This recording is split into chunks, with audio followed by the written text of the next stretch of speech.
Hi, I'm Laura Flanders of The Laura Flanders Show. Watch every week on Free Speech TV, Link TV, YouTube, or if you're in New York, CUNY TV. Prefer to listen? Subscribe to the free podcast at lauraflanders.org.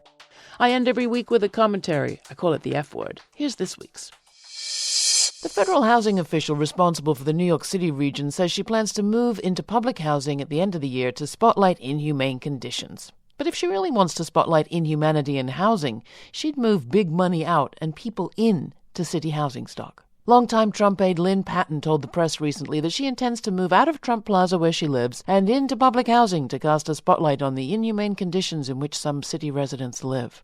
Her target is NYCHA, the New York City Housing Authority, one of the nation's biggest and in many ways the program's national flagship. It's no surprise it comes in for lots of grief. Some of it is well-deserved. Federal investigators have found mold and rodents and lead in New York City public housing. Over 25,000 residents spent a very frigid Thanksgiving weekend without heat or hot water, some going for water from a hydrant in the street.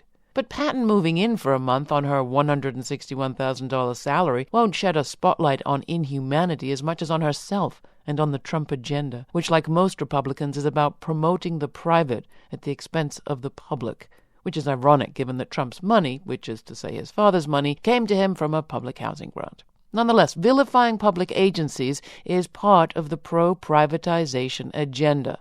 So is underfunding them. Donald Trump's first budget proposed zeroing out money for capital improvements and cutting money for public housing operations by nearly 40%.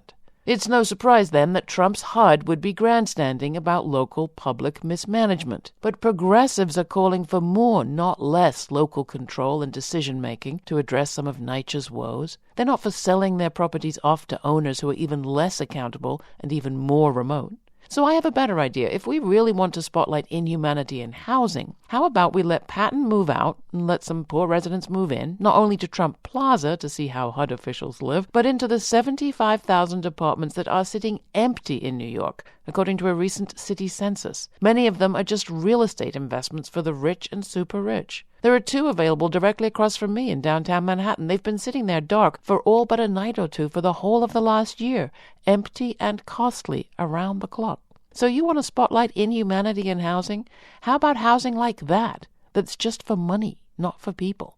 Let's spotlight that and then consider something like a pied-à-terre tax so that wealthy people, or just investors, would have a reason to share or get out.